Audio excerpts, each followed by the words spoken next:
first doing research for my top 25 best Asian fighters of all time video, I came across one fighter that stood out. His name is Jiro Watanabe. Jiro was the former WBC and WBA super flyweight champion with a total of 11 successful title defenses.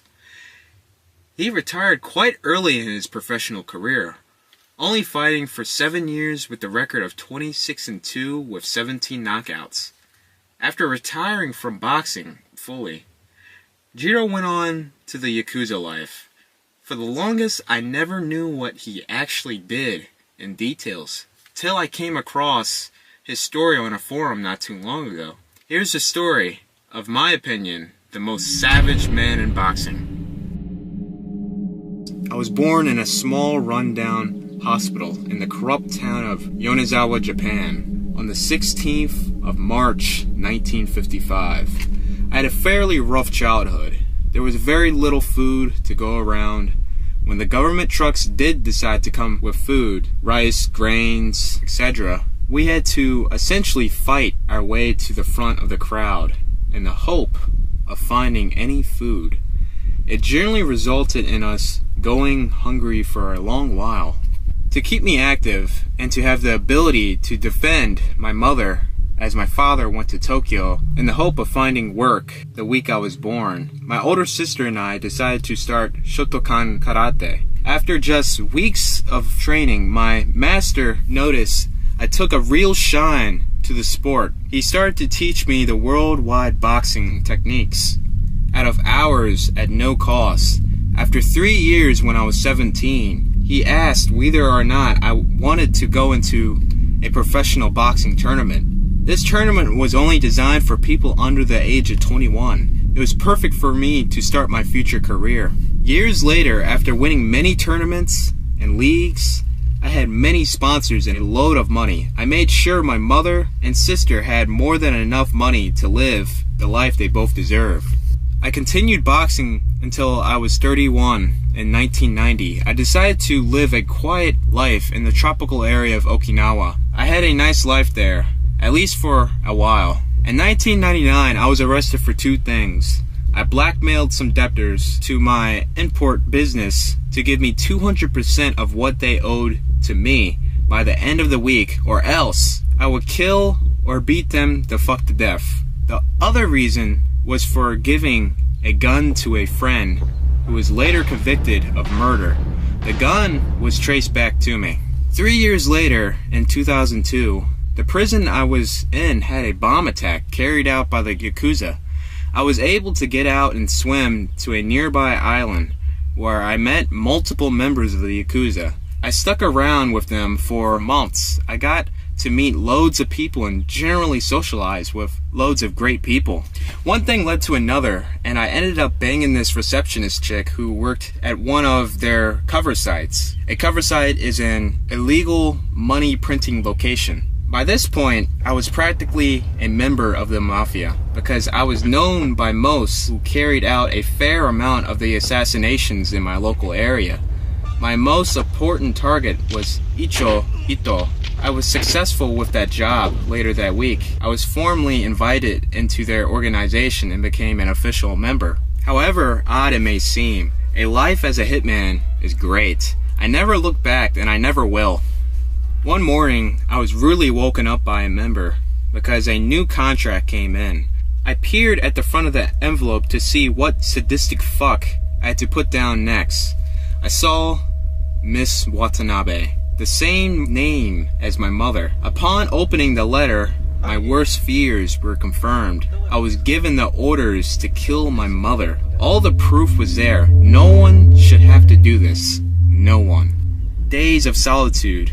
Later, I decided to confront my superiors about my personal involvement with this contract, something I regret to this day. My mafia boss explained to me that with the money I gave her, she moved to Tokyo and entered the black market. She was selling people. Most of these people were kidnapped from the local mafias.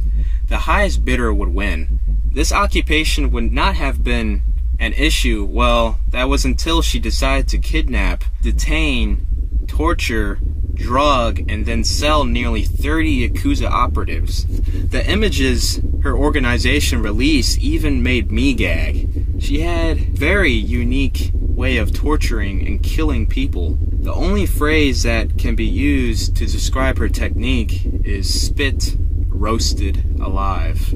I spent days seeking alternative endings to this contract. Maybe I could make contact with her, give her all the money she needs, and send her to some small village in Switzerland to hide for the rest of her life. Nothing would work. This was the hardest decision of my life. I knew what had to be done. I could never leave the Yakuza, and if I were to betray them, they'd send someone after me. My flight to Japan to complete the contract was one of the worst journeys in my life. It felt as if it lasted hours, if not days. I finally had peace and quiet, other than the annoying kids screaming at the back, which let me reflect on my life and make a final decision. Tokyo International Airport, to some, it involves hours of queuing and waiting to be patted down by some random security guard having to abide by all the country's rules and regulations. Or you could do what I did, have your contacts on the inside of the airport staff and get them to remove your baggage from the security line and let you walk straight out the door. A mafia life is a good life. I got a good VIP looking limousine that took me to my hotel room for the night, even though I'd be out killing my mother for the most of it. There were many weapons laid out across the table in my room. I always failed to specify my personal choice. I felt that the Austrian Mad Glock 17C suppressed would be the best choice for me. It was a stolen weapon with no serial numbers. It's near dead silent shot, if you will pardon the pun, it means I would not have to watch her suffer much. 11 p.m. My time had come. I was driven in the limousine to a small supermarket 2 blocks away from her headquarters. Walking with a sidearm wedged in between my junk and my belt pocket had never felt so good. After thinking for a while on the plane journey over to there, I realized this was the best thing to do. What she did was simply not acceptable. I strolled in, explained who I was, and stated that I wanted to see my mother. The security guards made an internal phone call to her to confirm she had a son with the name of Jiro. While they made this phone call, some other guards, there were at least 15 guards in the main lobby, took me to an area where I would be searched and had to walk through a metal detector. I thought that was it for me. I either had to shoot my way out, bearing in mind that all the guards were armed, or I had to surrender my weapon and face death. As I was about to start the painstakingly slow process of the pat-down search, my mother came barging through the doors and ordered the guards to release me and let me through without the security check. That was the final mistake of her life. She took me up to her office and poured me a traditional cup of Japanese herbal tea. As her attention was aimed at the tea, I thought it was the prime moment I was waiting for an order to put her down easily. I injected some M99 horse tranquilizer into her carotid artery. She was knocked out real good. I sat her motionless body in the desk chair, placed her hands on the keyboard, and prepared myself physically and emotionally. I placed the gun at the back of the chair, facing the back of her head, and fired once. I then turned and shot through the laminated glass window to make it look like the shot originated from the opposite building. She was dead now. My job was done. The only thing left was for me to escape, perhaps the most complicated part. To pull this off, I had to let some real emotions kick in. I made myself cry and make it seem very distressed. I concealed the weapon, picked up the bullet casings, and hit the emergency alarm. Seconds later, 3 guards burst through her office, aiming their weapons around their room. I cried, "She's dead! She's dead! Someone shot through the window! She's dead!" The guards then forced me out of the room and did their work, or at least looked important. I took this as a prime opportunity and ran down the seemingly endless flight of stairs.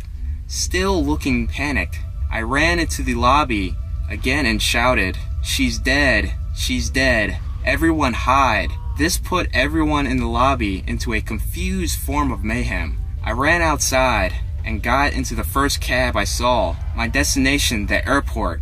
At the airport, I ditched the gun in some poor girl's hand luggage. I purchased the first ticket. This ticket was to Chinaris. The end. Sadly, there was never a part 4 posted on this forum of Jiro's story. Just had to share this story with you guys. Hope you all enjoyed it. Be sure to leave a like, and if you are new, subscribe. 唯一進歩遂げるのは科学だけで使う方はそう簡単に変わるわけねローマはならねえぜ一日でだからガキのうちから意識して嫌なもんだろうが目にして耳にして育つタフな雑草のような環境一切立ちを必要に応じた新しい